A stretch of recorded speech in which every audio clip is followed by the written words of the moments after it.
Vivre sans créer, c'est mourir prématurément. Créer devrait être au centre de toute chose entamée, être la raison de toute activité, faire partie intégrante de tout cheminement vers un résultat escompté. Créer peut passer par l'art tel qu'on l'entend bien sûr. Écrire, sculpter, peindre, composer, chanter, danser, mais ce ne sont que certaines des possibilités. Créer, c'est exprimer, se manifester, se réaliser, que cela soit interne ou externe, et quelle qu'en soit la manière. Mais on pourrait entendre que créer peut se résumer à l'activité spontanée d'un réseau neuronal complexe. Sauf que c'est plus qu'on ne le pense. C'est aussi s'affirmer vivant, partager haut et fort que l'on existe à cet instant précis, le seul où nous sommes en vie et conscients de l'être.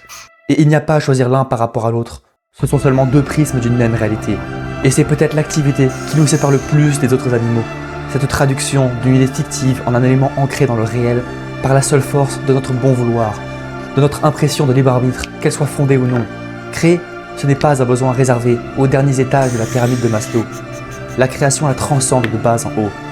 Certaines des plus grandes œuvres ont été faites par des artistes qui n'avaient rien pour eux. C'est un cadeau qui vient avec le fardeau de notre conscience, et c'est l'outil qui peut nous amener la vraie liberté.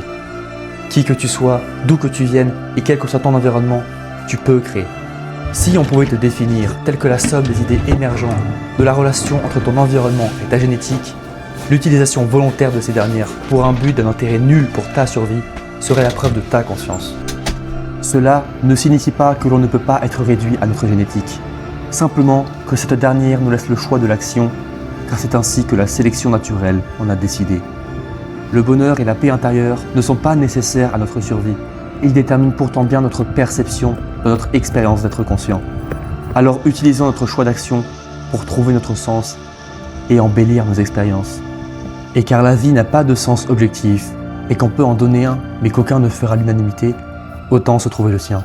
Alors il faut créer pour créer, non pour atteindre un palier ou un statut, seulement pour créer et pour trouver ton sens à travers ta réalisation, ta manifestation, à travers l'expression de l'interaction des sens que tu subis et des réflexions que tu choisis.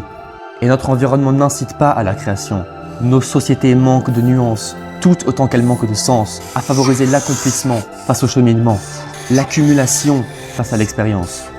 Consciemment ou non, nous ignorons que c'est le sens qui découle de nos actions quotidiennes qui nous détermine. C'est finalement ça qui compte, notre cheminement. Alors que peut-on faire ? La clé de voûte de l'arche de la solution est l'action, car il n'est jamais trop tard pour agir. Les autres briques de l'arche sont de rester curieux, sont d'appréhender les choses simples avec un nouveau regard, avec émerveillement, parce que c'est l'intention derrière l'action qui en fait une chose unique à tes yeux. Il n'y a pas d'ingrédient secret. Pour qu'une chose soit spéciale, il faut croire qu'elle est spéciale, aussi naïf que cela puisse paraître. L'espérance du futur nous fait oublier l'importance du présent, et c'est en oubliant que c'est ce dernier qui le définit que nous perdons la seule chose qui compte, le maintenant. La présence en cet instant, dans le faire de l'action, est la fondation de l'arche. Alors, traite chaque action à potentiel créatif comme un de tes moments de création. Sois pleinement dans l'instant de l'action et vois-toi comme un artiste pour en devenir un. Si tu t'exprimes à travers la course, courir est une manière de créer pour toi. Que ce soit le sport, la cuisine, l'humour, les origamis, la méditation ou le funambulisme, ainsi soit-il.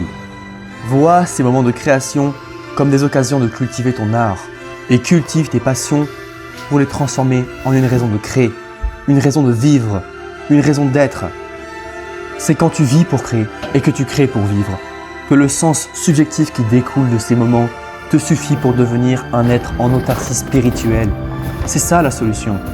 Fonder sa paix intérieure et le sens de son existence indépendamment d'une croyance externe, d'un dogme ou être spirituel supérieur. Trouver son objectivité à travers les actions subjectives que sont les moments éphémères de création.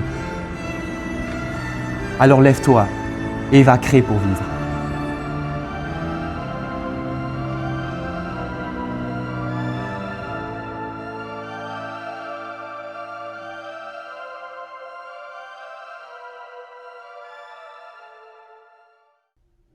Hello, je m'appelle Yohan, j'ai fait le court-métrage. Attends, avant de skip, 2 mots. Feedback, please. C'est mon premier court-métrage, j'ai besoin de retour, ça serait cool. Vraiment, en plus, il y a plein de gens qui ont travaillé sur ce court-métrage. Une équipe énorme.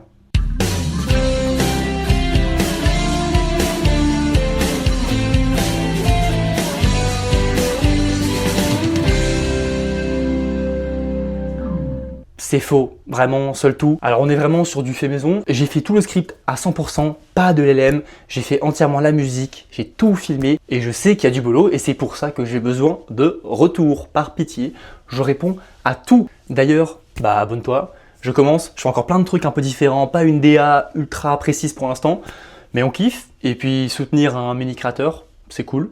J'ai appris tellement de trucs en me lançant ce projet. Si jamais ça intéresse une personne ou deux, je peux carrément faire une sorte de vidéo débrief où je parle genre des galères de tournage plus des trucs que j'ai appris.